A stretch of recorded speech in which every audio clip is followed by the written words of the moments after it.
Today is Tuesday, October 6, 2020. Coming up on Roland Martin Unfiltered, Joe Biden blasts Donald Trump, his response to COVID-19, this Florida town hall last night, and he gives an impeccable speech today in Gettysburg laying out a real agenda as we move forward. Plus, tomorrow's the vice president debate between Mike Pence and Senator Kamala Harris.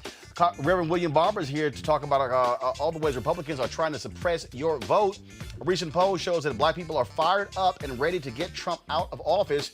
In November, we'll break that poll down. Plus, the Supreme Court has reinstated South Carolina's witness requirements for absentee ballots, yet another effort to suppress the vote. And a win in the Confederate Monuments case, a judge has rejected a police officer's bid in Virginia to take down power from a black prosecutor.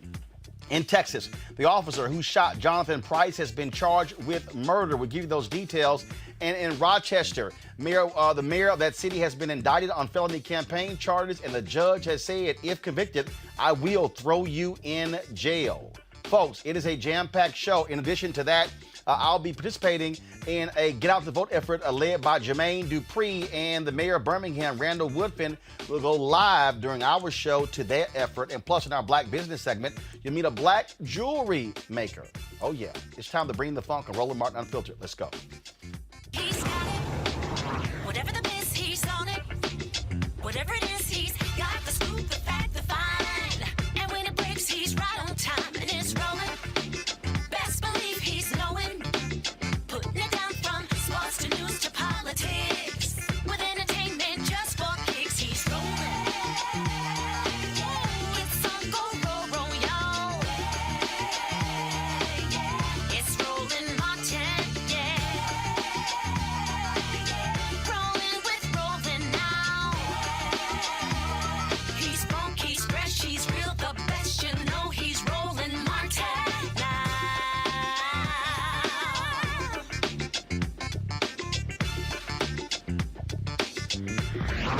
Martin. All right, folks, it has been an absolutely busy day in politics. Democratic presidential nominee Joe Biden, he, of course, has been on the campaign trail last night in Florida, today in Pennsylvania. Biden had campaign stops in Miami and a town hall hosted by NBC News anchor Lester Holt. Biden explains why it is important for the president to take some responsibility for the current state of our nation during this pandemic. He also gave his reaction to Trump taking his mask off after returning to the White House from Walter Reed Hospital. I would call all the governors to the White House. Some probably wouldn't come. And I'd call the governors and I'd say to the mayors as well as the county executives, take responsibility. Take responsibility and lay out the guidelines. Look, folks, one of the problems is this president said, I take no responsibility. Literally, it's not my responsibility. Well, if it's not his responsibility, he talked about this being like a time of war. We are under attack. As I said earlier, 200,000 plus have died. 50,000 a day are getting the virus. 1,000 a day thereabouts are dying. This is a national emergency. And so the president should take responsibility, and the federal government has an obligation to lay out basic guidelines, and the science matters. Listen to the scientists. Boy, that's kind of basic. The Biden campaign today also dropped 2 ads. I'm Joe Biden, and I approve this message. What it means for history to have a black woman vice president is crazy, right? I'll say this. The day that Kamala Harris was picked, my wife came to me and she was like, this means something. When you pick Kamala, she gets it. She elevates the perspective of a woman of color. She is smart, qualified, and capable. She can go toe-to-toe with anybody. Harris, who for me is just the embodiment of someone like my mother who could do anything. Yeah. We know that when black women are lifted up, they lift everybody else up. Right. Yeah. I'm Joe Biden, and I approve this message. This election is about building this country back better. And that's what Joe and I will do. We'll create millions of jobs, bring back critical supply chains so the future is made in America. Build on the Affordable Care Act. Offer caregivers the dignity, the respect, and the pay they deserve. We have a chance to choose a better future for our country. Folks, and again, today in Gettysburg, Pennsylvania, Joe Biden gave arguably his strongest speech on the campaign trail. Listen to this. And this nation needed healing. And Doc Rivers, the basketball coach, choking back tears when he said, "We're the ones getting killed. We're the ones getting shot. We've been hung. It's amazing why we keep loving this country, and this country does not love us back." I think about that. I think about what it takes for a black person to love America. That is a deep love for this country that has for far too long never been recognized. All right, folks. Also, in that particular speech, there were a number of issues that he talked about. But not only that, Biden also has been focused on the issue of climate change. That has been a huge issue that, frankly, Trump has not spent lots of time on. Here's another climate change ad they dropped. Farmer. We're having more challenges in touch areas than ever before. As I think about my grandchildren and the world we live in, I think it's very important to adopt measures to mitigate climate change. I'm John King. I'm from Central Lake, Michigan, and I'm a fruit farmer. For many years, Michigan has been a great location for growing fruit. We're really proud to be cherry farmers. If we are unable to do that based on the climate, it would really strip away what is so unique about this area. I've found the same passion that my dad has for growing plants, and I really hope that my son finds this same passion. How's it taste, Lincoln? Good. I feel very strongly that we need to take action now on climate change. We need leadership to address the problems we're facing every day so that we can continue to produce food for Americans in the whole world. I'm Joe Biden, and I approve this message.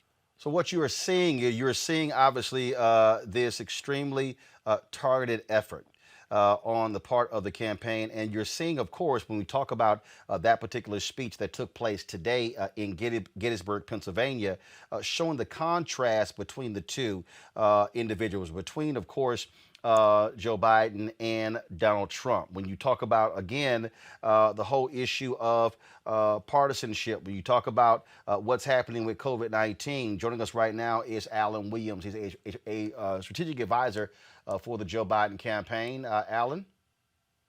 Hey, how you doing? It's great to be on with you, Roland, on Roland Martin Unfiltered, to talk about what you just talked about. What you laid out was Vice President Biden's very, very strong speech and really charge to America at a very historical location at a very historical time. Obviously, he talked about white extremists in that particular speech as well, which, of course, the FBI director has talked about. Let me play that, and I'm going to come back and chat with you about that. Okay. It's not the worst. I'll be a president who pushes toward the future, not one who clings to the past. I'm ready to fight for you and for our nation every day, without exception, without reservation, and with a full and devoted heart. We cannot and will not allow extremists and white supremacists to overturn the America of Lincoln and Harriet Tubman and Frederick Douglass, to overturn the America that has welcomed immigrants from distant shores, to overturn the America that has been a haven and a home for everyone, no matter their background. From Seneca Falls to Selma to Stonewall, we're at our best when the promise America is available to all. We cannot and we will not allow violence in the street to threaten the people of this nation. We cannot and will not walk away from our obligation to, at long last, face the reckoning on race and racial justice in this country. We cannot and will not continue to be struck in the partisan politics that lets us, this virus, thrive while the public health of this nation suffers. We cannot and will not accept an economic equation that only favors those who've already got it made. Everybody deserves a shot at prosperity. Alan, how, though, can he make a direct connection with black men? We're seeing in battleground states right now, Donald Trump is polling at 15 to 20% among African American men. And so, what must that message be to specifically be to black men for them to support Joe Biden? Well, I think it's the totality of the entire ticket. Obviously, the work that Vice President Biden has done over his career it speaks for itself. And I leverage the words of our good friend and Majority Whip Congressman Clyburn when he said back in South Carolina back in February. He said, "Look, in March, he said we know Joe, but most of all, Joe knows us." And look, his pick of Kamala Harris as vice president, it says it all. When we look at the ad that you just ran earlier, where it talked about when a black woman is lifted up, she lifts up the entire community. That goes all the way back to days gone by when she had to work and do the things that she had to do, not only for other families, but for her family. And now fast forward to what we saw today with Michelle Obama gave a closing argument, if you will, of herself on why Joe Biden and Kamala Harris should be the leadership that we use and go forward with for the next 4 years versus going backwards over the past 4 years with the lack of leadership that we've had. But here's the issue, Alan. And look, I totally agree with that. But here's the point that a couple of things that's missing. One, they need black men making the argument as well in a high-profile way. That's one.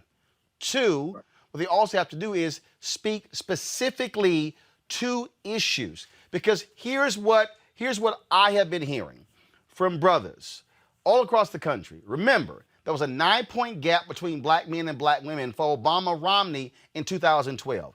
It went up to 13 points between black men and black women with Trump and Hillary Clinton. It could be 20 points.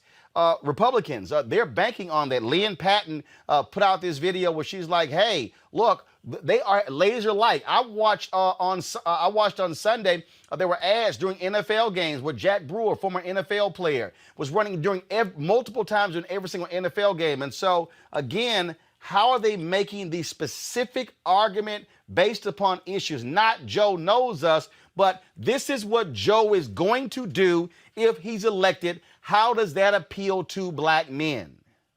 Well, I think what we have to realize is that, one, when you look at individuals like Chris Paul, for example, who is in his home state, in the battleground state of North Carolina, who talks about the work that Joe Biden and Kamala Harris will do by raising the minimum wage to $15. When we talk about increasing black home ownership, when we talk about reforming the criminal justice system, when Joe Biden went and met with the family of George Floyd, he just didn't do that to pander or cater to the times. He sat down, as we know Vice President Biden has done over his career. He sat down with young Gianna Floyd and said, we're going to do something about what happened to your dad. And when she leaned in and told the vice president that my dad changed the world, that stuck with him. And I can tell you that we've been on countless calls with not only the vice president and Senator Harris, but the entire team. And we hearken those words from Gianna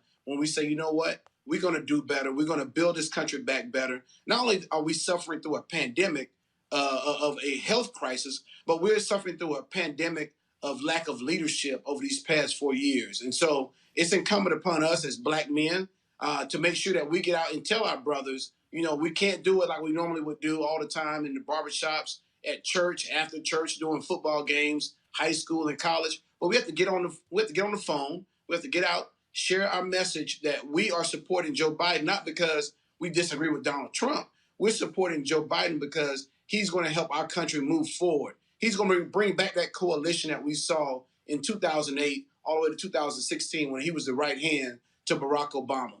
And so I believe that we have a chance with our vote to choose the direction of our country. If we don't vote, then we give Donald Trump another shot. And so we have to get out there and encourage our brothers. That is so critically important to vote and vote for Biden Harris. And that's what I'm doing each and every day. We saw today in Florida that we had a breakdown in our voter registration system. We saw leaders, we saw black men rally around that. And now they extended the voter registration for another day up until 7 p.m. tonight. And so tomorrow night, we're going to see Senator, soon-to-be Vice President Harris, Senator Harris, reinforce that argument. And she's going to talk directly to the American people about the Biden-Harris vision for a better country. And I believe that she's going to talk about how they got plans to attack the COVID-19 crisis, to make our economy stronger and better, but also to bring our country back together. Just like Vice President Biden talked about in Gettysburg today, we are better than this. We are better than this. Here's what I would suggest. One, and I have been saying this since last year, Joe Biden and or Senator Kamala Harris needs to do a black male specific town hall, Zoom, or whatever, targeting these brothers, speaking to the issues. There are brothers out there who have believed the disinformation about her record when she was Attorney General and District Attorney. There are people who are raising questions saying that when it came to Joe Biden and the crime bill. And so again, I totally understand surrogates. I totally understand the shop talk they're having on Thursday, but there needs to be a tailored, aggressive effort speaking to these black men. Look, there were 90,000 people who left the top of the ticket unmarked in Michigan in 2016.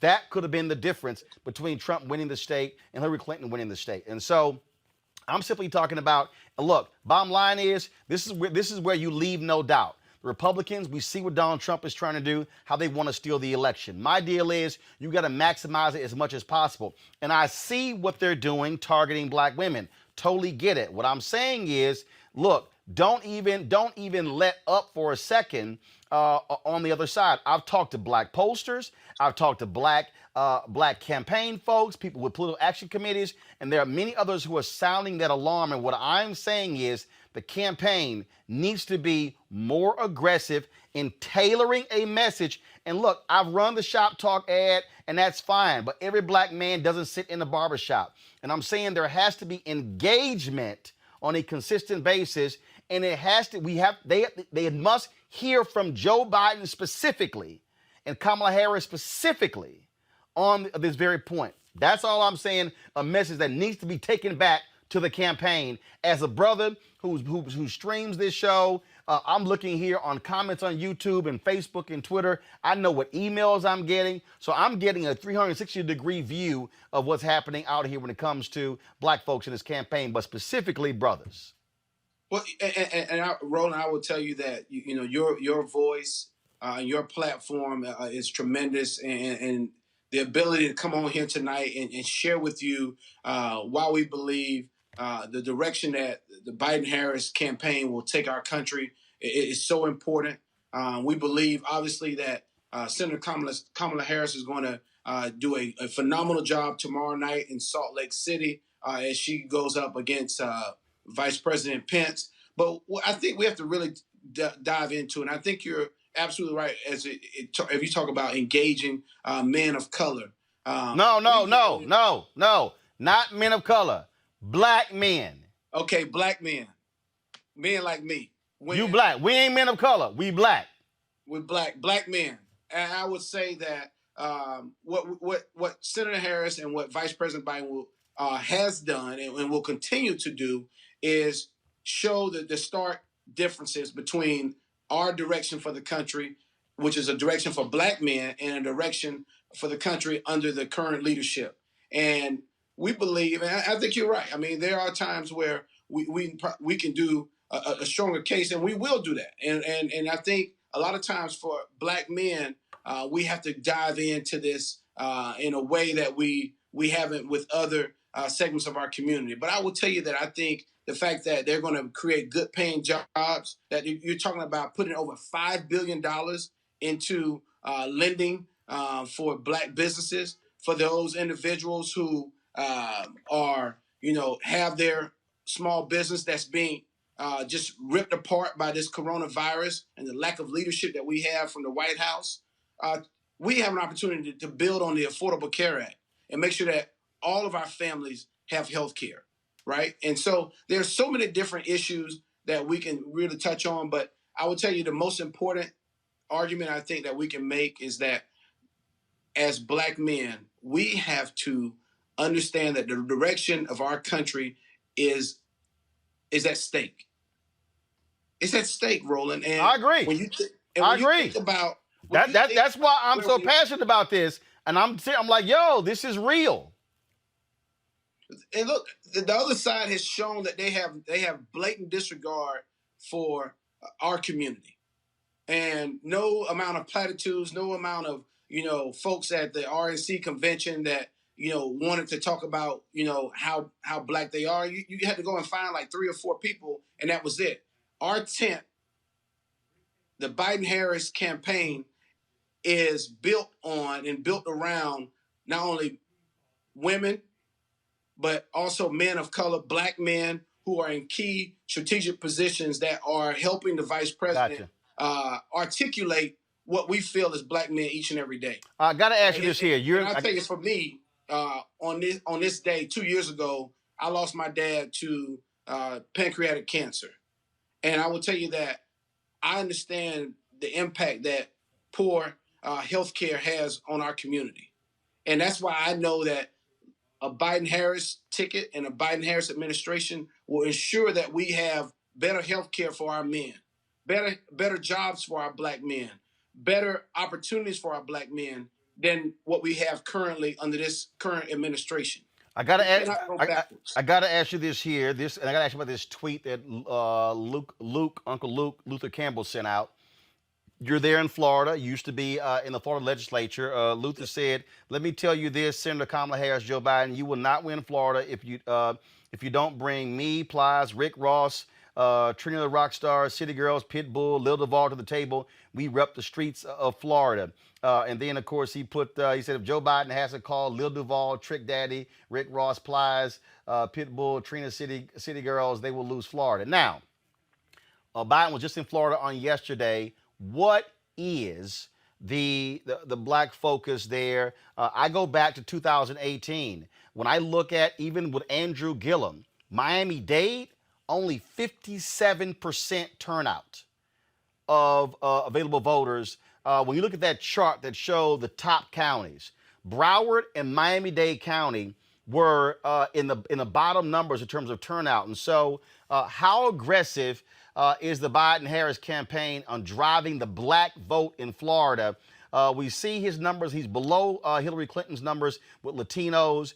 Trump is appealing to Cubans and Venezuelans. But what about the black vote? African Americans, Haitians, Bahamians, and others there in Florida.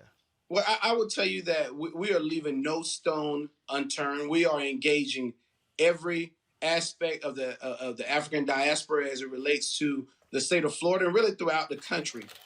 We are not allowing what we saw happen either in 2018 or in 2016 to repeat itself. We are engaging in every way possible, and we're showing the stark contrast between our vision, the Biden-Harris administration's vision, and what we currently see in the White House.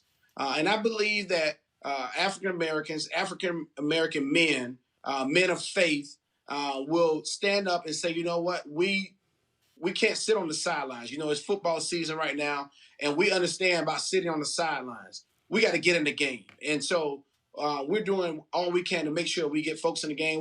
We appreciate, supporters like Luther Campbell, who is a big advocate in his community.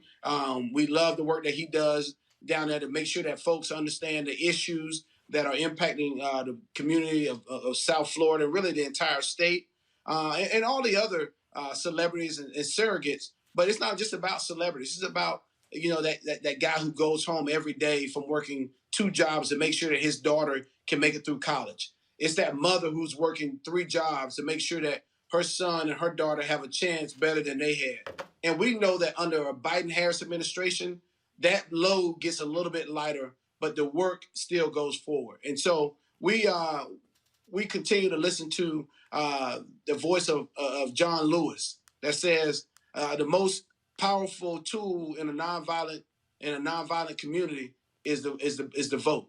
And so we know that early voting is coming up. Folks can request their vote by mail ballot. We're encouraging them to do that and get it back in.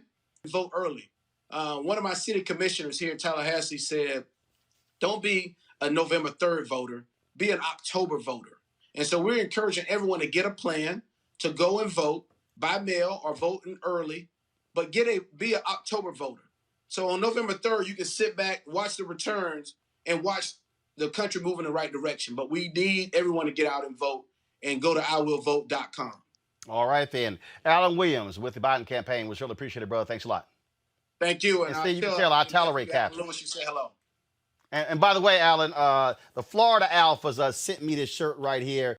And so I don't believe that they're out there for me. When you look at younger black, it's there as well. That's why I keep saying you have to have the speak that group directly. But the reality of the deal is that if you don't have those gatekeepers from some other, who are the corners, respect black men, especially folks who maybe haven't had the same set of opportunities, who are wondering exactly how some boats got some holes in them, some boats ain't got no oars. So you can't give that, just generality speech and assume that is going to resonate with folks who have often been unheard and Jack Brewer, all those brothers talking at the convention.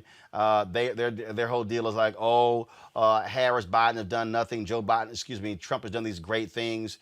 They're appealing also to the pocketbook of black men, small business owners, things along that. And there are a lot of stuff that they're not saying, such as not giving a damn about police consent decrees, don't wanting to take out progressive DAs. There's a whole bunch we can talk about, but this is a very specific strategy of the White House. They told me 2 years ago they believe they could get 20% of the black male vote in 2020 election. Look, I think that we have to acknowledge the fact that we have a lot of politicians who are Democrats who have been feeding lip service and comfort food to the masses, and particularly black communities, for far too long. And at some point, it was going to be inevitable that a certain portion of the community started to turn a deaf ear to the entreaties of Democratic politicians. And I think for better and for worse, that day has finally come. And so it's very difficult, I think, for certain people, particularly younger people, to go and get them to act as if somehow the first step to act is a figment of their imagination, to act as if somehow that if they were the recipient of one of the 7 million jobs pre-COVID, that was somehow a figment of their imagination. And so I think it's been incumbent on Democrats, and possibly to their detriment, the inability to articulate why any of those things were either A, insufficient, or why they were unable to get some of those things done previously on their watch. So I think that is what we're seeing right now, particularly with younger black men who, again, look at somebody like Kamala Harris and see somebody who had the power to do yesterday what she's promising to do tomorrow when she was the chief law enforcement official in the state of California. And many of the same reforms that people were talking about then or today, many of the reforms that somebody like Tim Scott were talking about, she had the power to try to implement or at least try to sway. And from the outside looking in, many people feel she did not deliver. But here's the deal, Lon. This is real simple. This is, to me, where Democrats have absolutely failed. Let's just be honest. The First Step Act would not be exactly what it was if it wasn't for Democrats. Initially, all Trump wanted to do was jail reform. When that bill got passed in the House, first of all, it doesn't go through the House unless Congressman Hakeem Jeffries shepherds it through, Democrat. It doesn't do anything in the Senate unless Senator Cory Booker, Senator Kamala Harris, Dick Durbin, and yes, Republican Chuck Grassley say, no. There's got to be more teeth to this. And so Donald Trump is actually taking credit for something that Democrats said had to be in it, and it was Republicans who blocked criminal justice reform under Obama. I don't understand why Democrats don't make the argument saying, hold up, y'all taking credit, that bill ain't nothing without us demanding the changes be put in it. I haven't heard them make that case. Yeah, I suspect they could make that case. It is an example of a piece of hard legislation that disproportionately impacts the black community. The only thing it doesn't impact numerically that many people. So I suspect the Democrats don't necessarily want to talk about it generally for that reason. I would say just globally, though, that this is sort of familiar territory, the way the Biden campaign is campaigning with regard to black men. I mean, generally what happens is there's this very general talk about healthcare and jobs, and no specificity with regard to the more granular issues, mandatory minimums. I think you already brought up qualified immunity and those things that are disproportionately impacting Black men specifically. Like, that's the stuff that nobody really wants to talk about. The fact that he wanted to use the phrase men of color, I think, is extremely telling, as you pointed out. But this is the game, and this is a game that they can play very easily in this cycle because we have somebody in the White House who's literally dangerous. So they can argue that you have to pick Joe Biden because we got a dangerous guy, a crazy guy in the White House. That argument is correct. It's accurate. It's true. So you will not get the deeper discussion about the authorship of Joe Biden of the Clinton crime bill. You will not get the deeper discussion about exactly what it is he proposes to do about some of the issues that disproportionately impact Black people, specifically Black men, the school to prison pipeline issues.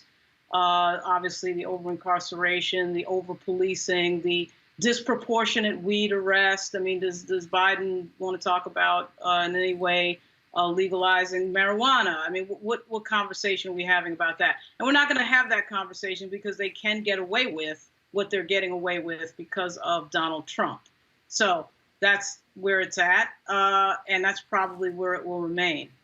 Well, bottom line is this here. There are things that you can talk about, but you got to talk specific issues. And again, this whole notion of somewhere you running away from the fact that Democrats made that bill substantive, and without House Democrats, it doesn't even get to the Senate.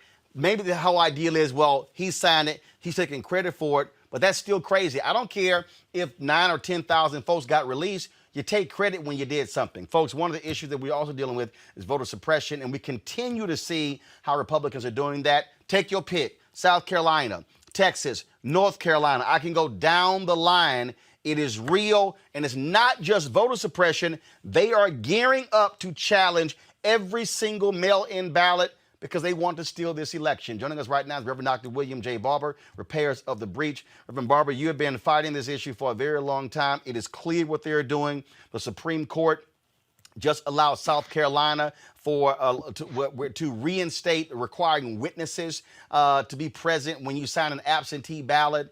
We're seeing what's happening in North Carolina, ballots being returned in Guilford County, a higher rate from African Americans than anybody else. We're seeing how they are using the power of Secretary of States, of head of boards of elections. And then you got the governor of Texas who then says, oh no, only one drop box for mail-in ballots in the entire county, in the state. That is all about voter suppression. Every bit of it. And there's two things that's going on, Roland. Number one, when you voter suppress, when you know you cannot win straight out. So let's remember, Trump did not win in 2016. He was selected. He won by what happened in 3 states up north. And they know that 64 million poor and low wealth people were eligible to vote. 34 million didn't, 29 million did, 100 million people totally did not vote. They know that when people vote, they cannot win. So what game do they have? 2, 1, to suppress the vote, and then to make people believe in the suppression. So we've got to get out and mobilize. You cannot let any obstacle stand in your way. Number 2, they really want to get this thing bogged down in the 12th Amendment. And Roland, you and I have been having a late night conversation about what that 12th Amendment means. It means that they can throw everything into a frenzy.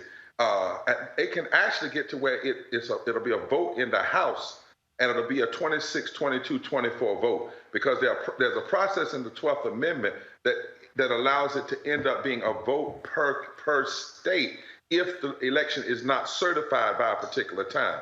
So what we have to do is not what we're going to do after November 3rd, but what we're going to do now between November 3rd is to have a massive turnout so that if anybody's begging for the absentee ballots to be counted, it's Trump, it's McConnell. We have to have a massive turnout now. We got some stuff to fix in the law later. We got to restore Voting Rights Act and all that. But right now, we need a vote just like South Africa when they first got the vote. Right. Leave no doubt. Leave no doubt. That's right. Okay, I told somebody today, you get your mask, you get some sunglasses or whatever you need, you put some gloves on, you pack you a sandwich bag, you get some water, you take a folding chair, whatever you have to do it early. If you don't do it early, absentee, do it early voting, same day registration in North Carolina, but on election day, leave no doubt. This is all about an attempt to try to throw this election into the United States Senate, and then to the House of Representatives, and then to that little crazy clause that they put into place in the 12th Amendment, where it comes down to the states each having one vote, and that vote is dependent on who controls basically the congressional delegation in the United States House. We cannot go to that place. We have to leave no doubt. And again, they are also, this is the first time in a number of years, a couple of decades at least, where the Republicans are not under a consent decree not to have voter intimidation. Donald Trump has already called for his people to go to the polls, to watch other people. They want to intimidate people at the polls. That's right. So what we have to do, you want to come watch us, watch millions of us vote, right? Ain't nobody scared. You go vote. You don't sit back. You don't allow this to take place. This is like Harriet Tubman in that movie saying, I won't give me liberty or give me death. We're not playing. And we got to also unpack these lies. I cannot continue to tolerate, especially black people, who come on and talk like Trump has done so much for black people. It's a straight up lie. Democrats may have had their problems, but you know, that's some stuff we need to deal with, not just with white Democrats, but we need to deal with that with the Black Congressional Caucus. If 61% of African Americans are poor and low wealth, why isn't that a major issue of the caucus? So why isn't, the health care and living wages and universal health care, not just the affordable care, but those are things we need to deal with post November. And it's on us to deal with that. Right now, you got a criminal. You have Donald Trump is not crazy. He is calculating. He's not by himself. He's determined to destroy this democracy. And what he's saying, one thing he'll do, if he promises you he's going to turn loose militias, he'll do it. He said in 2016, Roland, that he wanted to change the 14th Amendment, that he was against living wages, that he was going to tear down health care. And one thing about him, he has tried to do everything he said he's going to do. So he has a record. So if folk are going to come and intimidate you, then we cannot let them. If they want to come watch millions of us vote, watch us. But the last thing we can do is say we're not going to be there because some folk might be traveling around. In the last election, Roland, I don't know how many people know this story. In North Carolina, they were riding around when Obama was running in 2008. They were riding around with effigies, trucks riding around with nooses and effigies. What we decided to do is say, okay, you want to ride around with an effigy? We're going to march 1 million people to the polls doing early voting and same-day registration. That's what you do. You respond by not backing down. Can you speak to what I just talked about, again, with repairs of the breach? That's obviously nonpartisan what you do. But y'all have hosted events, Poor People's Campaign, invited both candidates as well. And I've been saying for more than a year that these Democratic candidates need to be doing a black male town hall. I went to every single one of the candidates in 2019, said they should be doing it. I said, because you need to be talking to the people who are disaffected. And we see what the numbers are. And here we are. Yeah, it's October 6th. But I don't care whether it's Zoom, whether it's StreamYard, whether we do it here. Joe Biden and Kamala Harris needs to do something specific talking to black men, because the polling data is clear. In battleground states right now, 15 to 20% of black men say they're going to vote for Donald Trump. Yep. The expansion in this election is two places: black men and poor and low-income people. In Florida, for instance, all you need is 7% of poor and low-wealth people that didn't vote last time, 105,000 votes to overcome the margin from 2016. In all of these states, if you push black men, particularly, to the polls, it can change everything. You cannot let Trump just get away with 10 or 15% of the black vote. You cannot let Trump get away with the poor and low-income vote. We need volume now. And you're right, Roland. We have to speak specifically. I've said and continue to say to campaigns, listen, this is how you do it. Here's my policy on health care. Now, let me break down for you, if this policy is implemented, this is how many black men will have health care that don't have it. This is how many black women will have health care if we don't. This is how many white folks. You go down the line. Here's my policy on living wages. If this policy is passed, This is how many million black men will have a living wage job. This is how many black women will have a living wage job. Here's my policy on education.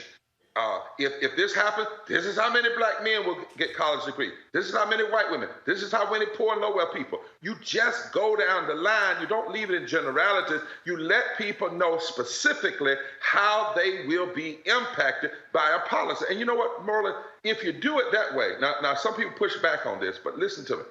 If you do it that way, you're not even just having a black agenda.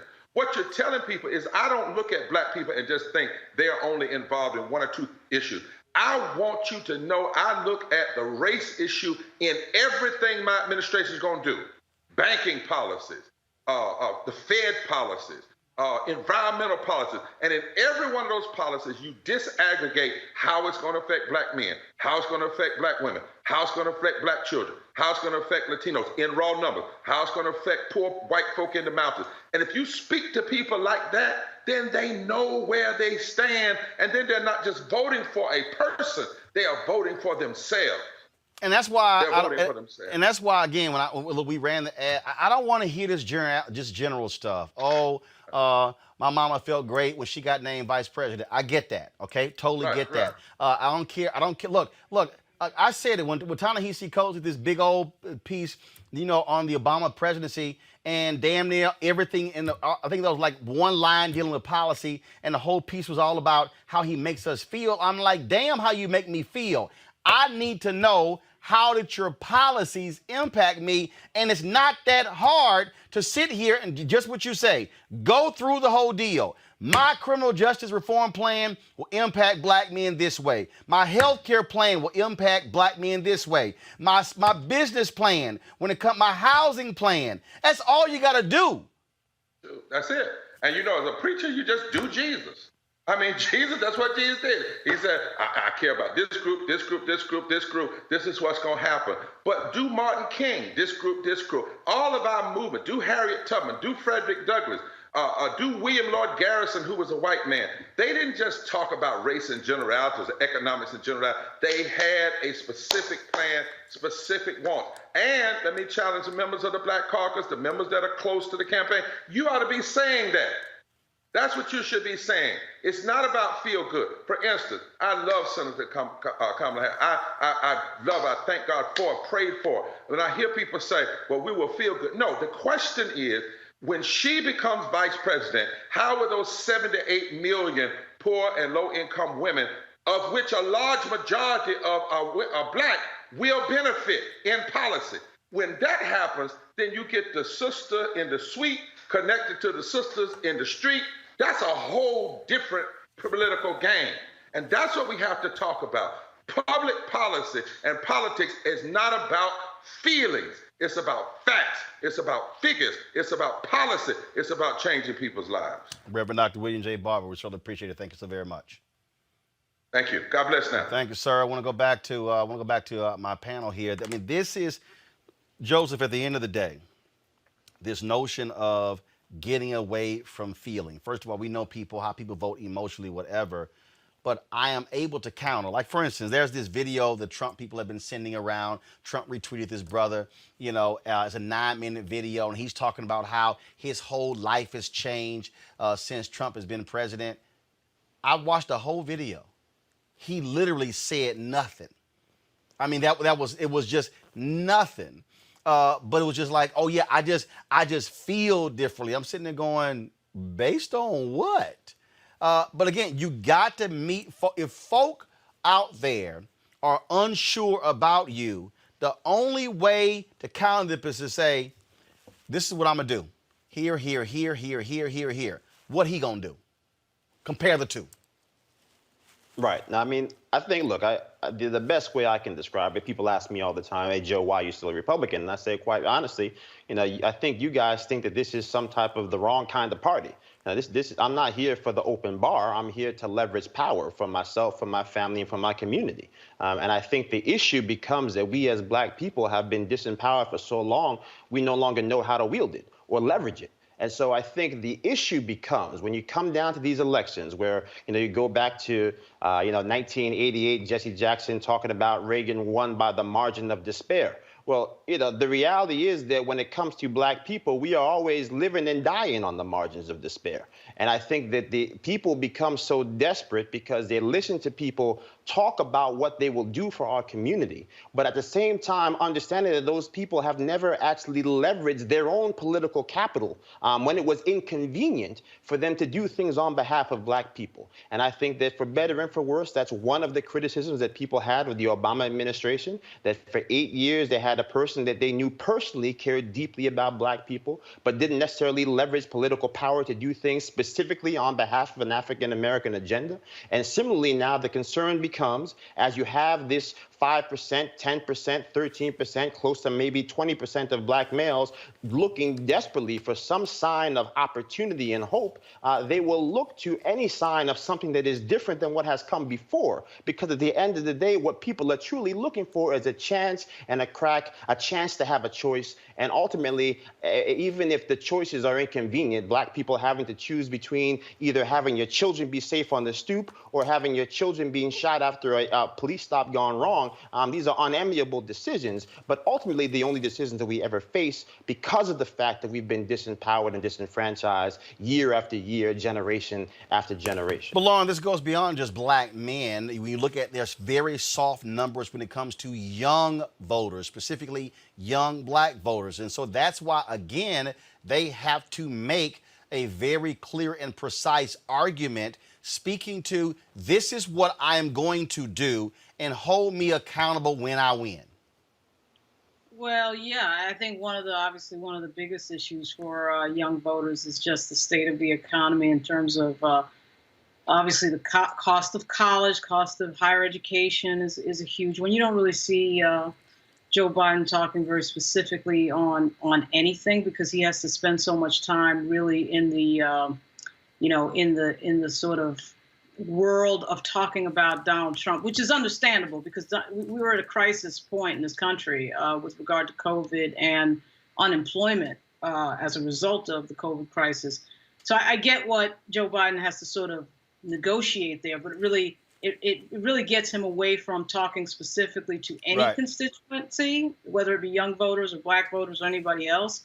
And quite frankly, the other fact of the matter is, it works because the Republican Party has been dysfunctional now for quite some time and really been non-responsive to African-American voters.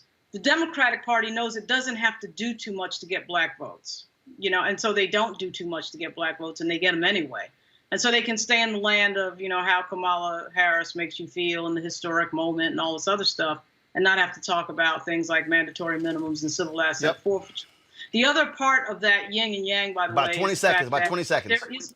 There is no group out there, advocacy group, that forces these politicians to talk about these things in a way that really leverages them like other advocacy groups do.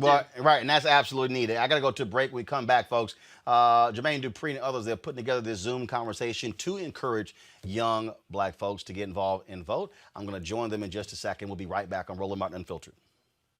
You want to check out Roland Martin Unfiltered? YouTube.com/Roland S. Martin. And subscribe to our YouTube channel. There's only one daily digital show out here that keeps it black and keep it real. It's Roland Martin Unfiltered. See that name right there? Roland Martin Unfiltered. Like, share, and subscribe to our YouTube channel. That's YouTube.com/Roland S. Martin. And don't forget to turn on your notifications so when we go live, you'll know it. So such a young person represents the United States of America and its conventional culture. That's what I've heard all my life. In the 40s, in the 50s, in the 60s, in the 70s, and today. But they better begin to recognize that you cannot overcome the forces of Trumpism by imitating Trumpism. In language, or in behavior, or in vision. You cannot do eye for an eye and a tooth for tooth with Trump and expect you're going to get rid of him. The forces of wickedness that Trump produced are now on in Europe as well as in the United States. So we should not be surprised if Trump is maybe only the first president of this caliber, of this kind of meanness, of this kind of power hungriness. It could happen, and I do not see national political voices who recognize the simple fact Trump can only be defeated by a vision and a movement that does not act like Trump, but acts like people who know that they are alive and that love and truth are the ways that we best exemplify our humanity and the gift of life. This is Alexis Herman, 23rd United States Secretary of Labor. You have one vote. Use it. And you have to use it for the future of our country. All right, folks, welcome back to Roland Martin Unfiltered. So we're going to do something right now. We're going to join the folks up with Vote Nick. Vote Nick initiative. They're designed to promote voter turnout and propel larger digital conversation about the voting process. Hey, folks, what's up? Yes, that was a great intro. That was. Welcome, Roland. Welcome. Welcome. What an interest, Roland. What an interest. You're on mute now. You're on mute. You just muted yourself. Roland, that was good. So listen, we can get this conversation started. Am I on? Okay, now we're on. Okay, so here's the deal, folks. Y'all know we're actually live on my show and your Zoom at the same time. Okay. That's how we roll. Okay. I was going to say that's how you roll. Come on with it. Okay. Yes, so I'm not going to hold it. Listen, I want to say thank you for everybody. Let's get this conversation started. Armitha, if you don't have anything to say, we can jump it back over to the mayor and we can get the conversation rolling. You know how Roland came in with that intro? I don't have anything to say, but just shout out to Impossible Foods. We're so blessed to be here and all of your presence. So we're going to just get it going. Let's get it started. Let's get it started. There it is. Let's jump right in, everybody. Listen, we have two special guests tonight. One of my favorite producers in the world, Lil Jon, and my fraternity brother, Alpha Phi Alpha Roland Martin, with us tonight. Gentlemen, thank you for being here tonight. We're at such a pivotal moment in history this fall. What would you say to others? What would you say to others to get them to go vote or encourage others to vote? Lil Jon, you first. I was going to say you go first. No, you first. Really, you have no excuse at all right now. One thing I've noticed over the last couple of weeks is that anytime you turn on your Instagram, Facebook, Twitter, is some way you can click on something and go right to the site you need to go to, no matter what state you're in, and to find out your status and or to get registered. So people back, years ago, it was way harder to get registered, or it wasn't that hard, but it wasn't as easy as it is now. So really, you have no excuse. And everybody out there, you have to understand, people died for us to have this right. People died. People got beat up. People got put in the hospital for us to have this right. And I'm so tired of people saying, well, I don't like I don't like the way this person is doing this and doing that. Well, get your ass out and vote. That's how you change it. And don't be mad just because someone's in there that you don't like. You have to get those people out. And then the people that have your best interests at heart, then you vote them into the office. So don't complain if you're not getting your ass out to vote. And now your turn, Roland. All I can say is, yeah. So let me put it in this perspective. That was some polling data done, and the story came out today. That is, it broke down with a Black Futures Lab, and they looked at how African Americans are. African Americans are hyped to vote against Donald Trump, but where there is weakness in these various underground states are among young voters. And there's this belief among young voters that, you know what, no party is going to be able to do anything about these issues. I've heard people during the whole protest in the wake of George Floyd, stake of Black people. When Obama was elected, and this ain't in me saying, is that Black people stayed at the inauguration parade looking like this. We were so happy to see a Black first family. Everybody else left. They all went to work at the inauguration parade. We were just so hyped to see a Black first family. And so the LGBT movement, They gave Obama a 54-page agenda in the first 60 days of his inauguration. Latinos, DREAM Act, and others gave an agenda. It took Black organizations 5 years to meet to say, here's our Black agenda. Don't tell me I'm lying, because I was in the room. And so what I want us to understand is that what Donald Trump is doing in the Republican Party has nothing to do with you as Black people. What this is about is being in control of the courts for the next 50 years. I'm just going to give y'all some basic math, and then I'm going to shut up. Amy Coney Barrett, who they are trying to put on the court, is 48 years old. Neil Gorsuch is 53. Brett Kavanaugh is 55. John Roberts is 65. Sam Alito is 70. Clarence Thomas is 72. That means that if they serve as long as Ruth Bader Ginsburg did, who died at 87, that means that Amy Coney Barrett will be on the Supreme Court for the next 39 years. That means that Neil Gorsuch will be on the Supreme Court for the next 34 years. That means Brett Kavanaugh will be on the Supreme Court for the next 32 years. That means John Roberts will be on the Supreme Court for the next 22 years.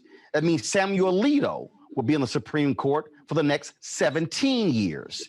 And then finally, the last candidate, Clarence Thomas, will be there for the next 15 years. So what does that mean? They will completely be the final arbiter of all laws, civil rights, voting rights, abortion rights, environmental rights, all laws for a bare minimum next 15 years. They will have 6 seats. Let's say, take Clarence Thomas off, Sam Alito, the next 17 years. That means a child born now, a Black kid born now, will still be governed by a conservative Supreme Court when they turn 18. That's why you got to vote. Man, you just dropped some knowledge there. Everybody give him a hand. Everybody give him a hand. Everybody give him a hand. That's knowledge. That's knowledge right there. That's knowledge. Thank you. Thank you, Roland. Thank you. That was deep, because this is that serious. This is, like Roland had said, it's no vote equals no voice. So we truly need to take this very serious. Thank you for sharing that. That was deep. I didn't look at it like that, and I don't think anybody has. Did you all? And see, that's the piece, and that's the federal. And there's somebody out there watching who was saying, yeah, but I'm focused on local stuff. Florida, Amendment 4, took Desmond Meade 10 years to get it passed. What happened? Republicans in the state legislature passed a law saying, no, you got to pay all your fines and fees. They appealed to the state Supreme Court, ruled in favor of Florida Governor Ron DeSantis. They then sued them in federal court. The judges on the federal court overturned the decision. It went to the full Fourth Circuit, who overturned that decision. Who appoints federal judges? President. Who approves federal judges? United States Senate. And so if Democrats pick up 4 seats in the United States Senate, they control the United States Senate, which means they control who the federal judges are. See, so even though you have a local law in Florida, a federal judge rule on that law. So for y'all folks who say it doesn't matter, you have to understand that. When the mayor took down the Confederate statue there in Birmingham, the folks there said, we're going to sue you, which will go to the Alabama Supreme Court. Who governs that? And so the courts are the final arbiter. We can elect all these Black people, young people, aggressive people. Take your pick. But if the courts rule against every law they pass, all of that is for naught. That's why you can't ignore the courts. Wow. Well, that's deep. That's deep. Brother LaJohn, Brother Martin, man, listen, the knowledge, the passion you've given us, y'all, listen, if you're not motivated by now, I don't know what would motivate you. I tell you this, though, we got another partner in vote, all right? Not in crime, we got another partner in vote.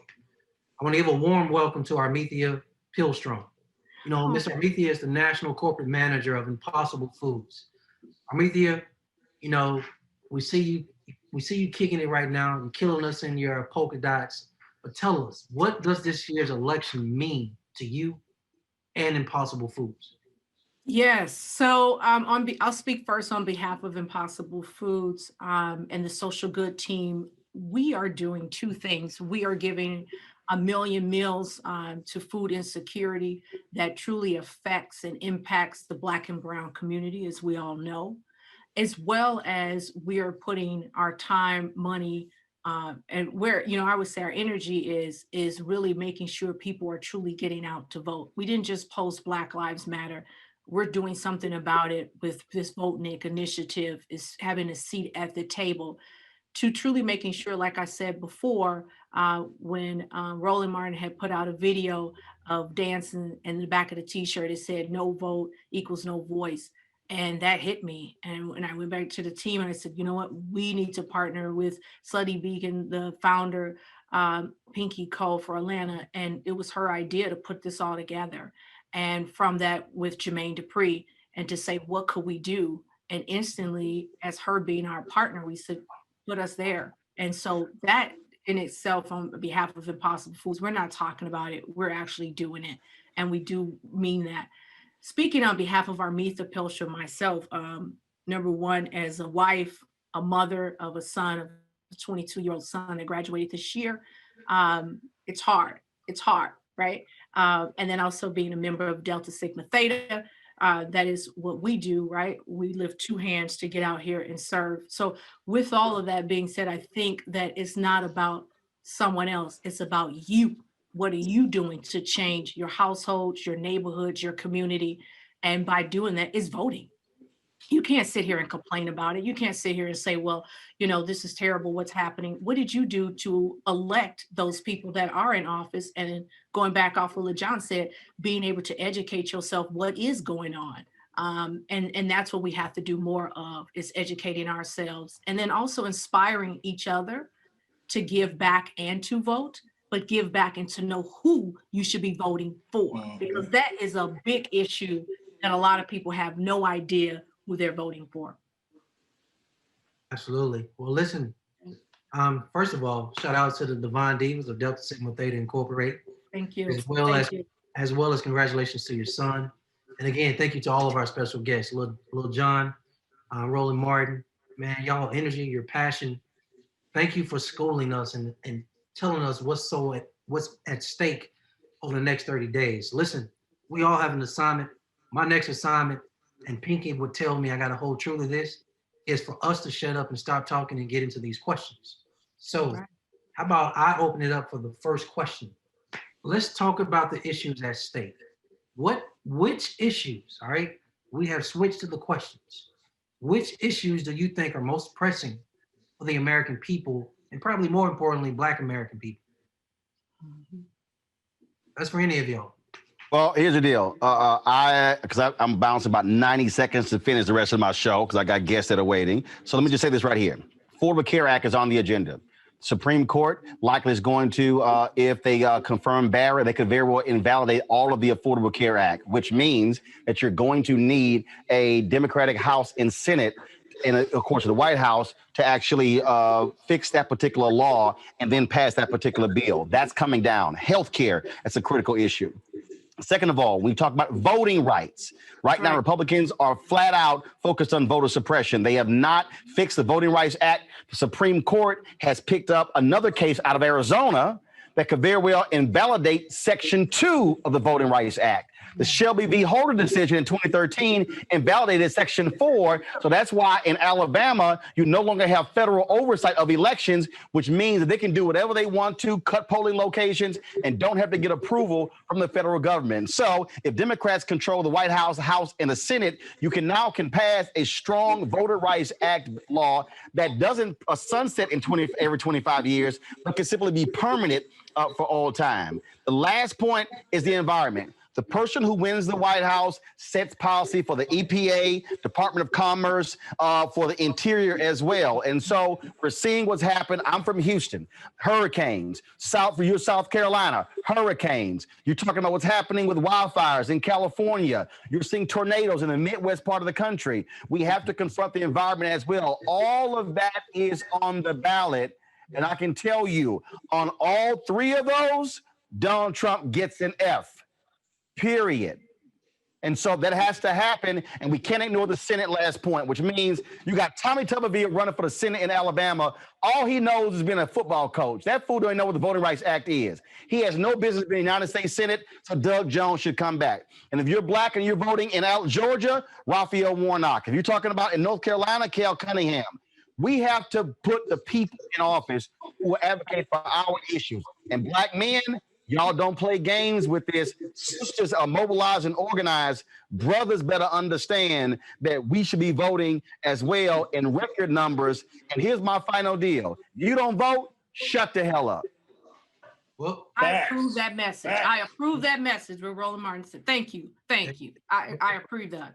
Brother Martin, we appreciate you, man. We know you got to get back to your show. Yes, thank you. All love, I appreciate it. Yes. We're going to turn it over to the King of Crunk. You want to answer that question, or you want me to go to the next question, brother? Y'all, thanks a lot. I appreciate it. Thank you very much. Thank you for having us. Thanks for joining, Roland. Thank you. Much. All right, folks. This we'll go back to Roland Martin Unfiltered. I was talking to you earlier about the Supreme Court and that decision that's coming out of South Carolina, which certainly has a particular impact. You're seeing these things happen with voter suppression and how Republicans are using the courts and how they want to win this in the courts. The 8-person U.S. Supreme Court sided with South Carolina to reinstate a mandate that absentee ballots require witness signatures, even though critics argue that the coronavirus puts an undue burden on voters to safely get a witness cosign on the ballots. The order will not apply to ballots already cast or those mailed in within the next 2 days, but will apply to ballots going forward for the November 3rd general election. Justice Brett Kavanaugh explained the court's decision, saying this court has repeatedly emphasized that federal courts ordinarily should not alter state election rules in the period close to an election. By enjoining South Carolina's witness requirement shortly before the election, the district court defied that principle and the court's precedents. The order will not apply to ballots, again, already cast or those mailed within the next 2 days, but will apply to ballots going forward for the November 3rd general election. Mustafa, what you're dealing with here is what the Trump folks are doing, are trying the groundwork for the courts to actually determine this election. They are already challenging in Pennsylvania. They're challenging all that big brouhaha about ballots in a ditch in Pennsylvania. That was because the Republicans actually were successful in the courts that threw those particular ballots out. We could go down the line. Donald Trump has already said he is hoping that the Supreme Court will be the final arbiter. So they want to replay 2000, create chaos in states, run the clock out. You got to certify the election by a certain date for the Electoral College. I think it's December 8th. I got to find it. They want the Supreme Court to be the deciding factor. And we ended up having, not a Democrat as the president. You ended up having a Republican, and it went back to the courts. And they tied things up, and then we see how everything played out. So again, pay attention. Understand the power that exists inside of your vote, and understand how the courts play such a critical role inside of our lives and everything that we do. All the justice issues, all the environmental issues, the housing issues, even issues around healthcare. So you have power, but you got to get engaged and you got to understand how this game is played. Again, Lauren, when you start looking at the games, the maneuvers that are being played, Reverend Barber talked about it.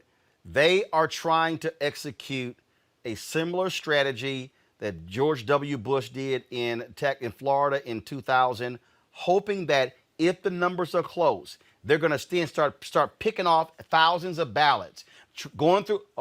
Let's see, was it properly bubbled in? They're going to try to do the hanging Chad game this time again. Yeah, okay. So far, what we see in the numbers is record turnout for early voting.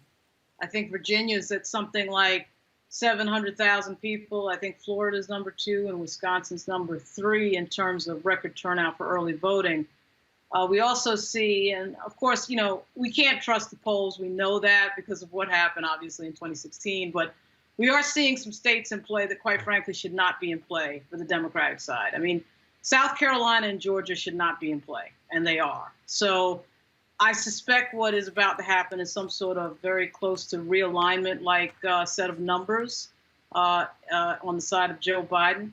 And with that type of leave no doubt style look on election night, it's unclear to me how they would steal the election unless, something very strange happened. I do think we are going to get October surprise in the next, 25 days, because Donald Trump is a desperate character, and when he gets desperate, anything is possible, and he's got the Russians helping him. But what we see so far would indicate this sort of massive turnout, record turnout in early voting would indicate the Democratic Party is about to sweep the Senate and win the White House. Joseph, what we're seeing again, first of all, with the package before the election, dude, what the hell are you be up probably anywhere between 5 points simply by passing the second round stimulus. That haven't received any early days of June, May and June.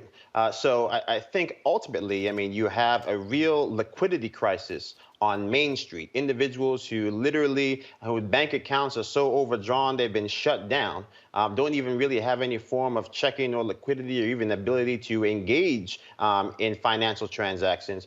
So there's real pain and suffering. Obviously, that has a precipitously worse impact on Black and brown people. But I think all of this, kind of coalesces together, even to your earlier point about what's going to happen with this voting. I don't think we're going to even know who's won this election, arguably into January. You remember going back to... No, and it's not going to be January, because you got to remember the process. You have to certify election results. But once, yeah, they're not going to be certified. But then even then, if it goes to Congress, Congress actually has to come to a decision, right? So at the end of the day, no. Remember, if states certify their results, it then goes to the Electoral College. Those are hard, fast dates. Yeah, right. But states have to. There's two unenviable situations that we're in right now. We're in a recount that we don't know when it's going to end, or you could be in a situation where the states say we're just going to pick the electors ourselves. Either one of those situations still then depend on the certification happening, which then also, even if we can actually get to a definitive result in the Electoral College, then it ends up being thrown to Congress. So I think that for me personally, in the media, I think that we have to do a better job of preparing people for the fact that there is a sincere possibility that we are not going to know who the president of the United States is for an extended period of time. And to steal from that, that poet, Roland Martin, who says, "We tried to tell you." I think there have been many Republicans who've been trying to say that this desire to live and die on universal mail-in ballots, going from 30 million people mailing in votes to 80 million people mailing in votes, was inevitably going to lead us to a constitutional crisis, if for no other reason that's just the type of hardball, blind partisanship that's being engaged in today. So I think, to your point, all of those things are true. But I think the average person is still thinking that they're going to wake up the day after Election Day or soon thereafter, and we're going to have an idea of who the president of the United States is. And I think at some point we have to start telling people that might not, in fact, be the case. Well, first of all, look, I don't expect us to have somebody hit 270 on election night, which is why I say leave no doubt to make it happen. This breaking news came in, and I must admit, I'm not really tripping on this whole deal here. You're going to love this one, Mustafa. Stephen Miller has tested positive for COVID. Per a senior administration official, adds Miller has been working remotely for the last 5 days, testing negative every day through yesterday, and is in quarantine after a positive test today. This is from Hallie Jackson. Stephen Miller, the white supremacist working in the White House. But here's why, y'all. Here's why this is karma. Because his wife, Katie Miller, was talking trash yesterday about Kamala Harris, because the Kamala Harris team wanted to have a plexiglass between her and Vice President Mike Pence. And so she said, well, if Kamala wants to build a wall between her and Pence, fine, let's do it. Now your husband, Katie, you talking trash about Kamala. Now your husband got coronavirus, which means you likely got coronavirus. This, Mustafa, it shows the sheer ignorance how the White House, that Amy Coney Barrett White House Rose Garden ceremony, where they were just hugging and kissing each other. They were sitting there passing the coronavirus around like it was a blunt. Puff, puff, pass, pass. like a blunt. I like that. I mean, the reality of the situation is that we need plexiglass, probably something stronger than plexiglass, between the Trump administration. So, because you say you want to get the economy going, small businesses, which were a huge part of our economy, and then you tell folks not to wear masks, so more people get sick, more people can't work on a daily basis. So I don't want y'all can feel a little trash, Lauren, ass in your house. Yeah, well, they have been trying to, the President of the United States has been ignoring this crisis since day one. He's tried to PR his way out of it since day one. They've never had a strategy for it. Now we have over 210,000 people dead in his judgment. But then again, his judgment wasn't very good to begin with. Times, and obviously you might get caught with a roundhouse to the face. So I think it's something former Vice President Joe Biden talking about states and governors and people have to assume responsibility. Ultimately, also people have to assume responsibility. And if their choice is to not wear a mask, then they have to accept the consequences that go along with it. And I think as a society, I think I said a little earlier, the issue that we have in America is that America is founded on individual freedoms and liberties. And that makes it very difficult in this environment from some people to understand that it's incumbent on us to consider the needs of our neighbors. And that's not just about COVID-19. That's also about talking about justice and for black and brown people all across this great land. This inability to understand the true nature of the problems facing the person next to you and to be willing to compromise in anything that we do on behalf of that next person because we're all part of this shared fabric. That is, to me, the root cause of all of it. Won't actually follow the to join our Bring the Funk fan club. Every dollar that you give to us supports our daily digital show. There's only one daily digital show out here that keeps it black and keep it real as Roland Martin Unfiltered. Support the Roland Martin Unfiltered daily digital show by going to RolandMartinUnfiltered.com. Our goal is to get 20,000 of our fans contributing $50 each for the whole year. You can make this possible. RolandMartinUnfiltered.com.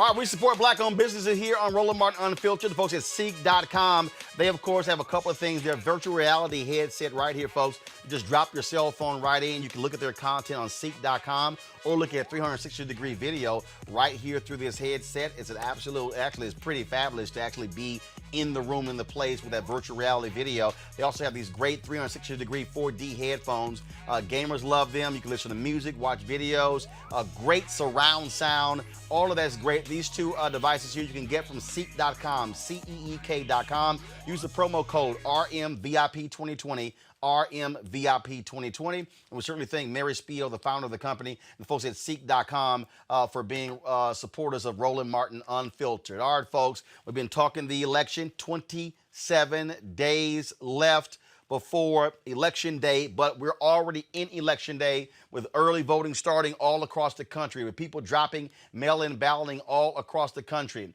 And folks, there's a new poll from the political advocacy group Black Futures Lab shows that black folks say they're not deterred from showing up to the polls in spite of all the efforts by Republicans to turn them away. 81% of respondents say they plan on voting in the general election. We're joined by with the details with Alicia Garza, principal with the Black Futures Lab, and Terrence Woodbury, an analyst for. First of all, we had you used to be with Brilliant Corners, but you're now with Terrence, name of the group? Yeah, CEO at Hitch Strategies, Roland. Yeah, absolutely. So they had the old title there in the script there. Let me first start with you, Terrence. You conducted this poll. Give people just the basic overview of what it says. So this is, fascinating research, and what I appreciate, I want to thank Alicia Garza and Black Future Labs, because far too often in polling, black folks get reduced down to a single crosstab, or even less than that.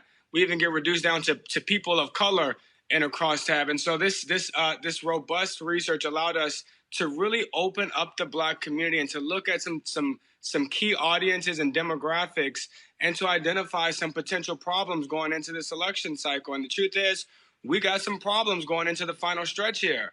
Joe Biden is significantly underperforming Hillary Clinton's losing margins amongst black voters. And we do see that concentrated amongst black men, and particularly young black men under the age of 49, where Donald Trump is receiving 18% of the vote. We also identified some other problems here with that seem to indicate that black voters are being bombarded with misinformation and disinformation, and it's beginning to impact not only how they feel about Joe Biden, but how they feel about Kamala Harris. And so, I'm looking forward to unpacking this some more, and finally breaking out some crosstabs of black folks that realize that we are not a monolith. Alicia, that particular point, disinformation, we've had Shireen Mitchell on this show talking about that. People are getting stuff from, they're getting it from Facebook.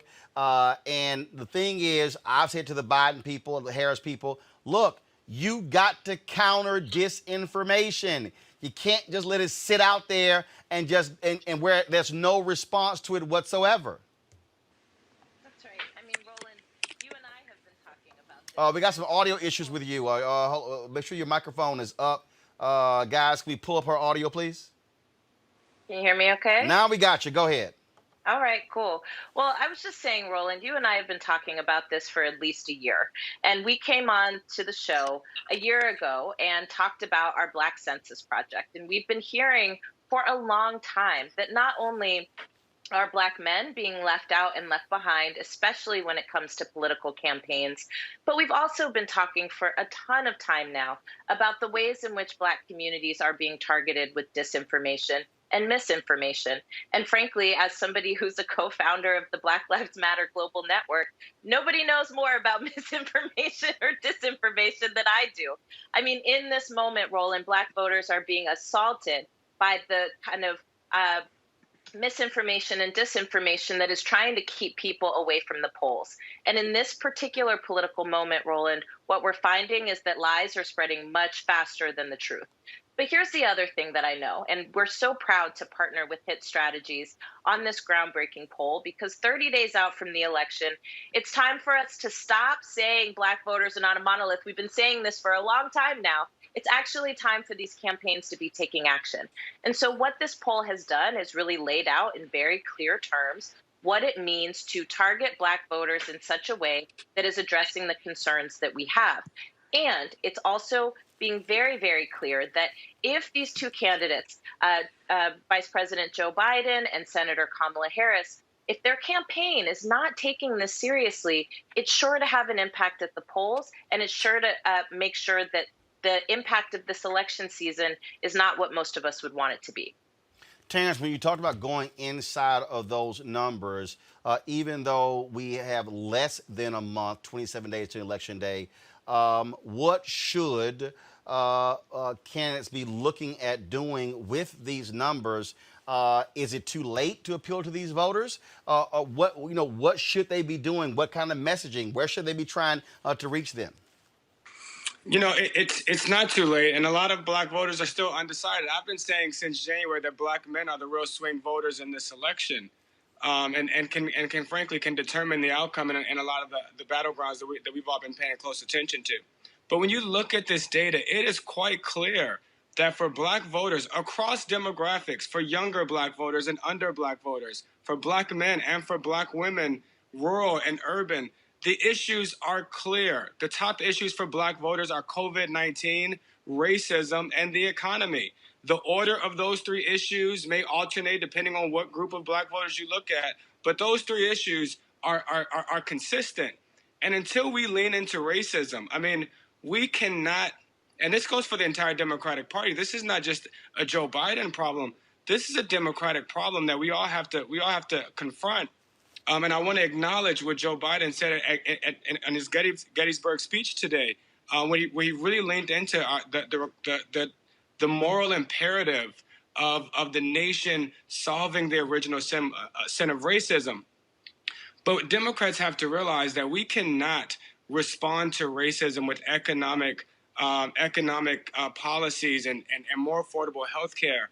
There is an anxiety amongst Black voters, specifically amongst younger Black voters, younger Black men who are closest to this pain, who are the reason many of us have gone out into the streets and protests. That anxiety we have to lean into. We have to present an alternative view of a view of America that leans into racism.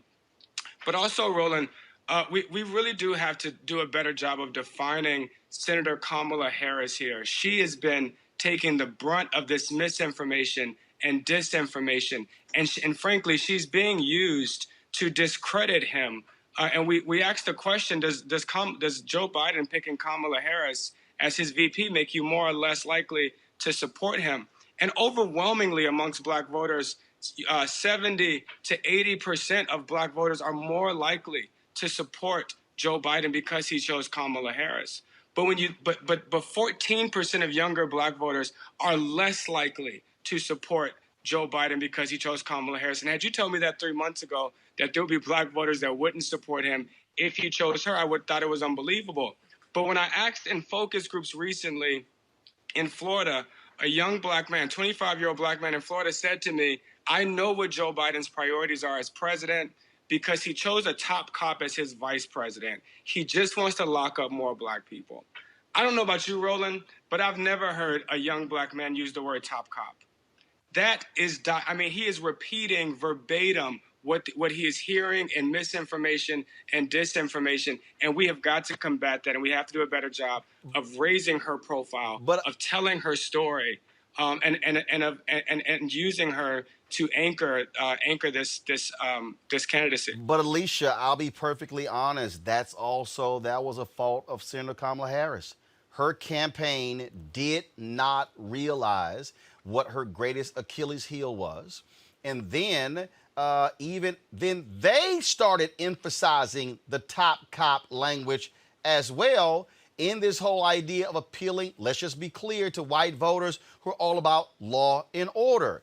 And so there's a difference between saying I'm the top cop when you're not a cop. You're not. They should have been framing themselves in the same vein as the Marilyn Mosbys, the Stephanie Moraleses, the Aramis Ayalas, before Marilyn Mosby, Stephanie Morales, and Aramis Ayala even came on board. And so that's also on them. You know, I couldn't agree with you more, Roland. And honestly, this election cycle has aged me about 15 years because we actually did. We begged so many of these campaigns to stop using this kind of language, but also not to let other people shape your story for you. As somebody who's born and raised here in California, somebody who was of age when Kamala Harris was district attorney here in San Francisco, I can tell you her record is actually much more complicated than the misinformation campaigns would have you think. But at the end of the day, it was not a great decision from her earlier presidential run to not tell her story on her own terms. And at the end of the day, Roland, I have to just say, this is a function of who's running these campaigns in the first place. Yep. And the facts of the matter is, it's not folks who are deeply connected to our communities. They are using formulas that weaponize race, that triangulate around race in order to appeal to white suburban voters, particularly white women. We have found time and time again that when campaigns don't pay particular attention and do deep investment in Black communities, that we have the kind of scenario that we're seeing now and that Terrence is describing. It's not too late, though. We have 29 days to set the record straight and to make sure that we're getting our stories out on our own terms. The question is, are we going to be able to sidestep some of the white men who are running these campaigns and let them know that we actually know what's going on in our communities much more than they do? And what's at stake, frankly, is whether or not our communities turn out to vote. We're not unclear about who to vote for. It's about being unclear as to whether or not our vote will even matter. And that's the challenge we have to address. I'm going to bring our panel here with questions. Joseph, your question first for Alicia and Terrence. Yeah, absolutely. Obviously, thank you guys so much for joining us. And I think obviously this election cycle is giving us all gray hairs, but looking a little bit further into the future, I'll start with you, Terrence. Maybe what are the things that you think we can be doing as a people when you start talking about a movement of Black voters to demand that we have both parties being accountable to the promises they make and responsive to the needs of our community? I think obviously right now we would agree we have a Democratic Party that is responsive responsive to the needs of Black people, but not necessarily accountable for the promises they make. And the Republican Party that in many ways is kind of content to be neither responsive or accountable, simply for the fact that in many ways they've been able to win elections by being neither. So what are the things that you think, and digging through the data that you've been compiling, not just here, but also in the past, about as we move towards a new American majority, what are the things that we can do to start accelerating progress so that both parties are actually actively contesting for our votes on equal footing? Absolutely. Thank you for the question. You know, I want to give you a quote from a Black man in Pennsylvania. Just last Thursday, I hosted these focus groups. Actually, these are actually previous focus groups. But a Black man said to me that my hood did not get better under Obama, and it didn't get worse under Trump. So tell me what these presidents got to do with me. And that's the real challenge that we have. This is not just a Democratic problem. There's a systemic problem here where Black men, to Alicia's point, Black men are deciding whether or not they continue to engage politically, whether or not they actually benefit. I asked, when is the last time voting made your life better? And the silence was deafening. It was deafening. It has never made their lives better. And so this is a moral imperative, I believe, for us to really empower communities. We have to stop this transactional approach to politics. That is, if you vote, then all of your problems are solved, and really engage Black voters and young voters in civic responsibility and what we must do to bring about the change that we want, and to demand from politics, from politicians, and from the political system the changes that we would like to see. And frankly, I mean, there's a justifiable cynicism, a justifiable lack of trust. And so we can't continue to lead with, policy promises and policy prescriptions. And if you vote for me, then I will give you all of these things. They don't believe us anymore. We have to start engaging with answering the question, what have you done for me lately? And this is what I advise all of my candidates. You have to lead with your record, lead with what you've been doing. And that way that there's a proof of concept here. You begin to show that people are actually working and fighting on your behalf to improve the issues that you say are important. And then we can begin to lean into policy prescriptions. But we really do have to show the efficacy of politics. Does it actually have an impact on their lives? We know the answer to this, but how well are we communicating that answer? Lauren, next question. How you doing, Alicia and Terrence? I wanted to get your comments on the part of politics that involves the money. I think so often what happens in this game is that the Democratic Party specifically only pays attention to who gives them money. One of the reasons why we see certain demographics in charge of these campaigns are those are demographics that give them money. Particularly, I was thinking, and I'm not making a commentary on the work of these groups, but I do think about what you were saying about white women, and I think about NARAL and Planned Parenthood and Emily's List, and I think Planned Parenthood's work is great, but I think the reason they get attention that Black voters don't get is because they have the money piece. We have the voting piece, but we have a voting piece that they don't have, but they have the money piece, and I wanted to just hear your thoughts on that. Well, I can jump in here. I mean, I think that's a fair assumption. I mean, we know actually now that Planned Parenthood is being led by our sister, Alexis McGill Johnson, who's only the second Black woman ever to head that organization. But bigger than this, I think you're absolutely right that money inside of politics is really what helps to lead towards these skewed and faulty types of strategies that don't actually deliver the votes. So while they may be following these Democratic donors, those donors aren't actually delivering the kinds of votes that they need for Democrats to win. What we know about demographics in this country is that communities of color, particularly Latinx communities, are becoming the demographic majority in this nation. And demographics is not destiny, but what is destiny is that our communities, if organized, right, and if invested in, could turn out to be the largest voting blocks in these election cycles.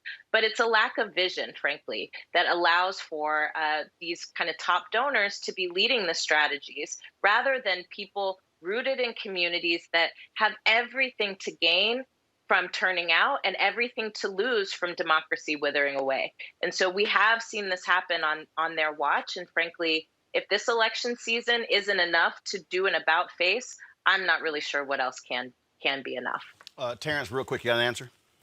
Yeah, absolutely. You know, frankly, Democrats are going to have to become more loyal and responsive to their most loyal voters. Black women are not only the most likely voters in America, they're the most loyal voters in the Democratic Party.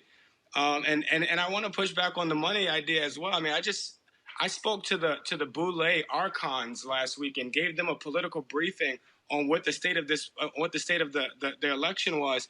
And when they asked me what they can do to improve these numbers, I told them directly, hold your money, earmark it. When you give money to the Democratic Party, you tell them, I want this to go towards raising the profile of Kamala Harris. I want this to go towards empowering and mobilizing Black men. There's plenty of Black money in this party. We have to start weaponizing our money until our agenda and our communities are being advanced. Mustafa, final question. Yeah, this is either for Terrence or Alicia. You know, we got 27 days left. We're honoring Fannie Lou Hamer when she once said, "I'm sick and tired of being sick and tired." I just had conversations with Black folks in Appalachia.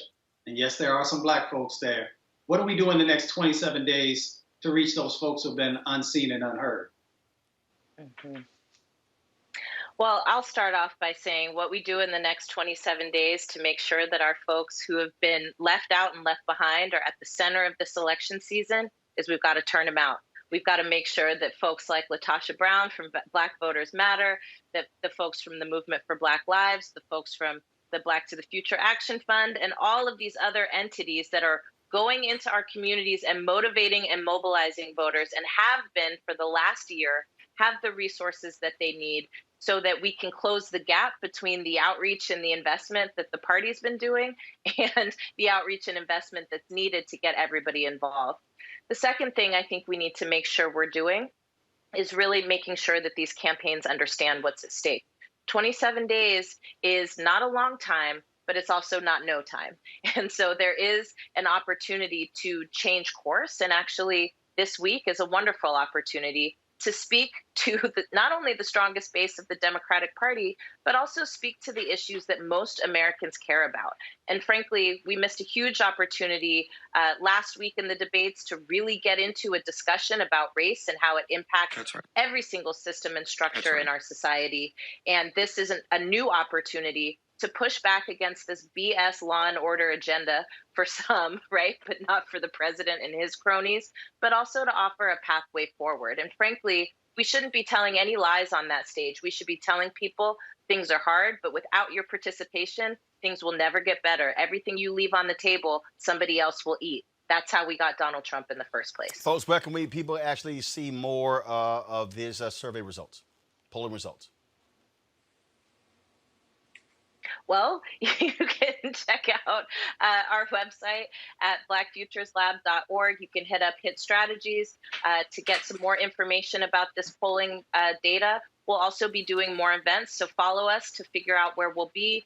I know Terrence and the crew at Hit Strategies has also been working directly in states with some of our partners like New Florida Majority to really look at, how does this data apply to messaging? And so we want to keep you all in the loop.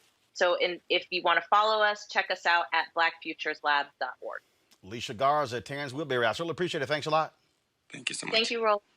Folks, a Virginia state judge rejected an attempt by the Portsmouth Police Department to have the city's elected prosecutor removed from felony cases that police have brought against State Senator Luis Lucas, local NAACP leaders, and a number of the city's public defenders in connection with what police say was a criminal conspiracy to destroy the city's Confederate monument.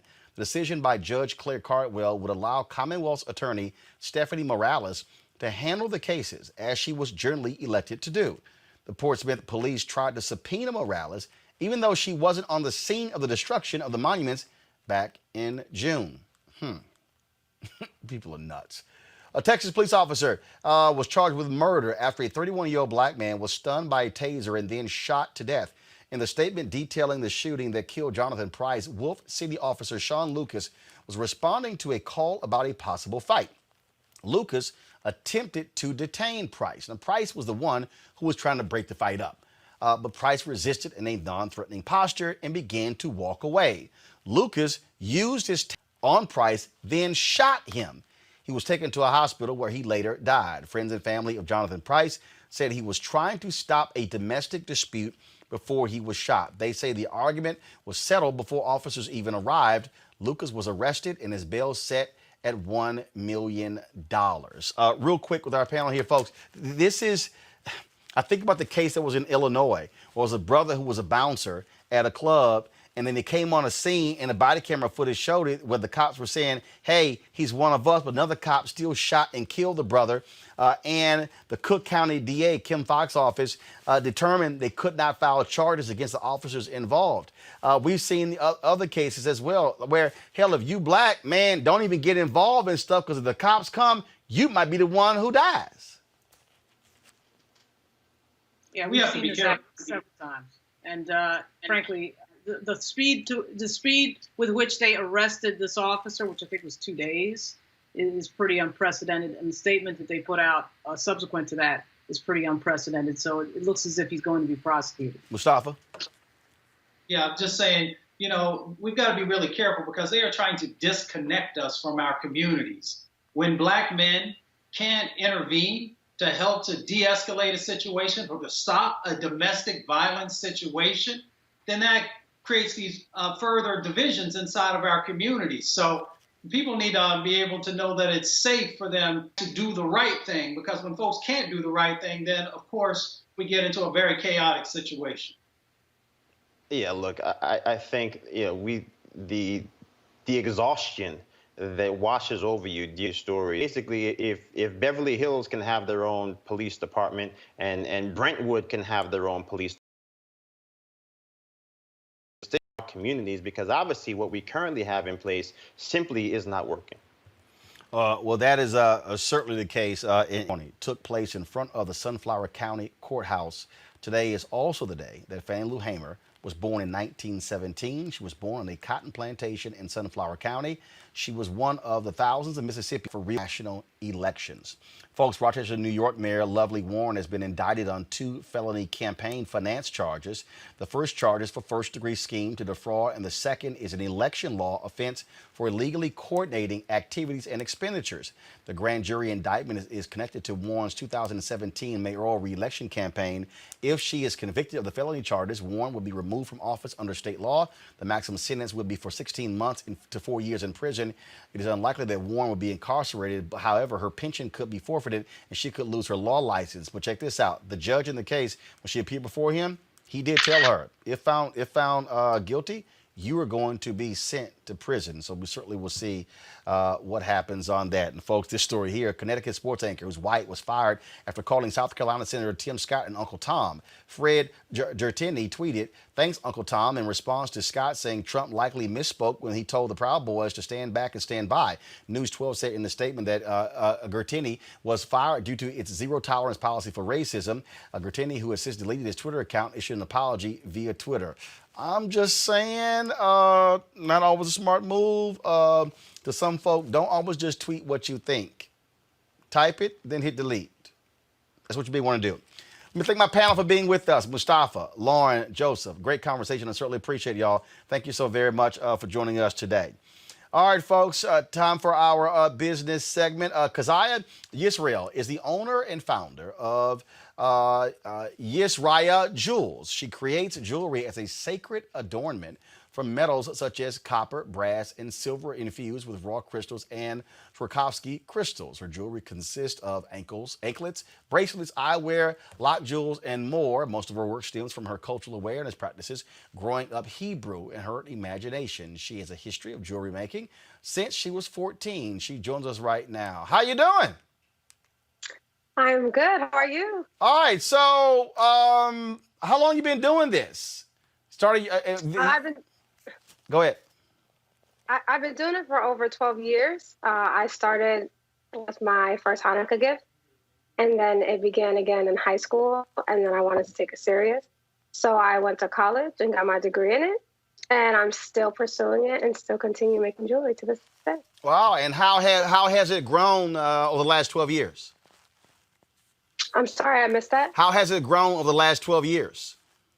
How has it grown? Well, I've been incorporating more items such as crystals, which I've learned about the healing properties of it. I'm still learning how to grow, but I've been finding more of my tribe and finding more people who find it to be serious to wear jewelry and the importance of it and the legacy of the metals that we've been using since our ancestors.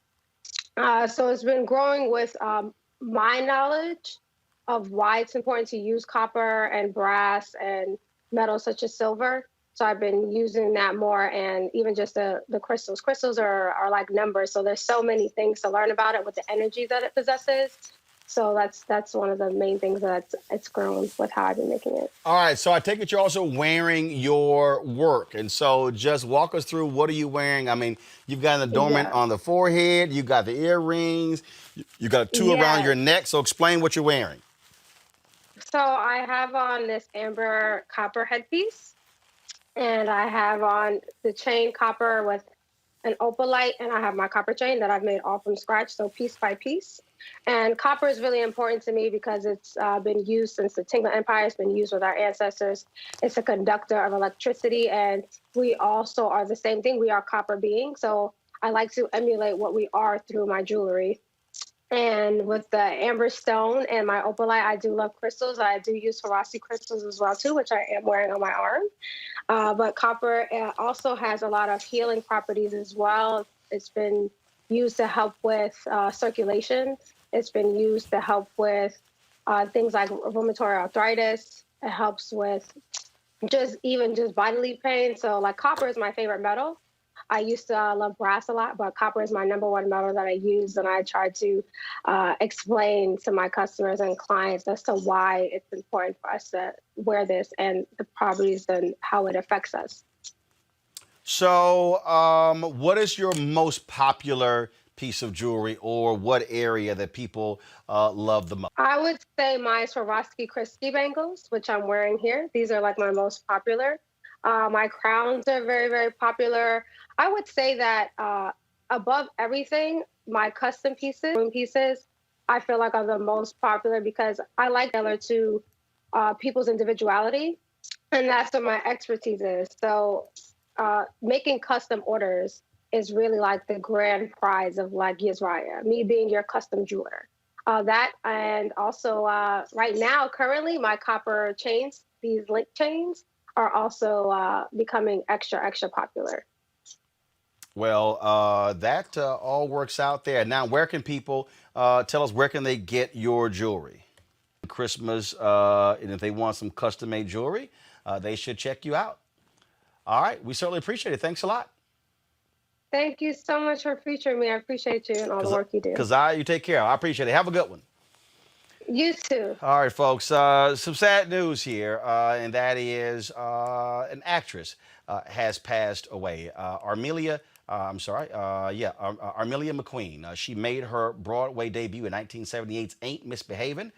She passed away at the age of 68. She also played the sister of Whoopi Goldberg's haunted character in the 1990s movie Ghost. She later appeared. Guys, come on. Please show her. Thank you. Can we show her, please? Thank you. There you go. She later appeared in multiple other shows, including Harrigan's and Heart, 5678, Danso, South Pacific, and Cabin in the Sky, along with appearances on the big and small screen in Sparkle, Quartet, Cotton Club, Radio Days, and No Holds Barred, Santa Barbara. And it's so crazy. Literally just 2 days ago, I was watching the movie Action Jackson, and she was in it. And played the hairstylist who knew all the info. And so Armelia McQueen, she passed away at the age of 68. There is no cause of death has been released, and information on survivors is not available at this time as well. And folks also want to this brother here, he was in a number of Spike Lee films. He also passed away, shot and killed in Atlanta. Spike Lee posted this a few days ago, and this is what he posted. I am so sad to announce the tragic murder of our beloved brother, Thomas Jefferson Byrd, last night in Atlanta. My guy here below, you see him as a frightening character, Errol Barnes and Clockers. He was in Chirac, Sweet Blood of Jesus, Red Hook Summer, Bamboozle. He Got Game, Get on the Bus, Girls 6, and Clockers. Again, 70 years old, shot in the back in Atlanta on Sunday night. And again, no cause, first of all, no information from police on exactly what happened. And so certainly prayers go out to Thomas Jefferson Byrd. So many different people have been posting about him. Viola Davis, Wendell Pierce, and others talked about his impact. Spike Lee was just torn up. I sent him a text, and we were just texting back and forth. Just torn up by his particular death, and we'll certainly be following that to see what police say took place in the death of that brother. Again, an amazing actor. And even though we often talk about, of course, different folks who are African American who pass away today. Eddie Van Halen, the rock artist, dead at the age of 65. He had throat cancer, and somebody posted this. Y'all might want to remember this. How many of y'all like the song "Beat It"? That guitar riff. That's Eddie Van Halen on it. Died today at the age of 65 from throat cancer. All right, folks, that is it for us at Roland Martin Unfiltered. We want y'all to support our Bring the Funk fan club. Please, Cash App, $RM Unfiltered, PayPal.me/R Martin Unfiltered, Venmo.com/RM Unfiltered. You can send us a money order to New Vision Media, Inc., 1625 K Street Northwest, Suite 400, Washington, D.C., 2006. Please support what we do because it's all about you, folks. Tomorrow, we, of course, will talk about the vice presidential debate, Mike Pence, Kamala Harris. And we're also going to have a post-debate discussion partnering with a group of black women when it comes to the vote. Let me stand up here. A shout out to the brothers, the Fort Lauderdale Alphas. My boy, Matt, they sent me this shirt here. And so you see the shirt here. Take the fight to the polls. Vote. And so we appreciate that. Folks, I'll see you guys tomorrow. Roland Martin Unfiltered. Hi!